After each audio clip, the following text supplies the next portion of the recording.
Hi welcome to my channel.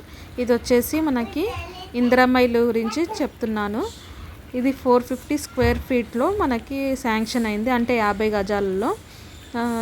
మనకి ఖచ్చితంగా ఈ ఇందిరమ్మ ఇల్లు శాంక్షన్ కావాలంటే సొంతం ఒక ప్లేస్ అనేది ఖచ్చితంగా ఉండాలి. అండ్ దీంట్లో కన్స్ట్రక్షన్ అనేది ఇది సెకండ్ స్టేజ్ అంటే ఫస్ట్ స్టేజ్లో బేస్మెంట్ అయిపోయింది. బేస్మెంట్ పిల్లర్లు వేసాక ఫస్ట్ అనేది వచ్చింది 1 lakh అనేది. ఇది సెకండ్ స్టేజ్కి ఇది స్టార్ట్, అంటే సెకండ్ స్టేజ్లో ఉంది.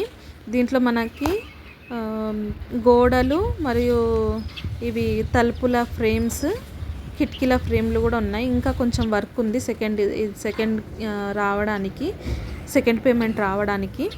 దీంట్లో ఒకటి మనకి ఎంట్రన్స్లోనే కిచెన్ సైడ్కి, అండ్ ఇది వచ్చేసి హాల్, అండ్ నెక్స్ట్ ఒక బెడ్రూము, ఒక వాష్రూమ్ అయితే ఖచ్చితంగా ఉండాలి. దీంట్లో మెయిన్ మనకి ఉండాల్సిన ఈ 4 గదులు అనేవి, ఈ 3 అనేది ఖచ్చితంగా ఉండాలి, రూమ్స్ అండ్ ఒకటి వాష్రూమ్ అనేది.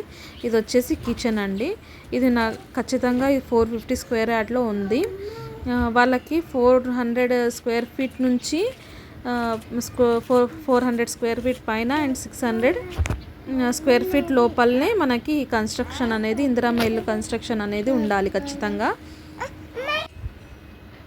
అండ్ నెక్స్ట్ వచ్చేసి మనకి ఇది బెడ్రూము. ఇది మనకి గోడలు అనేది స్లాబ్ హైట్ మనకి మొత్తం కన్స్ట్రక్షన్ అయి ఉండాలి సెకండ్ విడత రావాలంటే. ఇది వచ్చేసి మనకి బెడ్రూమ్. అండ్ నెక్స్ట్ ఇది వచ్చేసి ఇక్కడ వాష్రూమ్స్ ఉన్నాయి. కొంచెం బాల్కనీ టైప్ చేసాం, కానీ ఇది 450 స్క్వేర్ యార్డ్సే ఉంది కాబట్టి ఇది కూడా వాళ్ళకు క్లోజ్ రూమ్ లాగానే కన్స్ట్రక్ట్ చేస్తాం.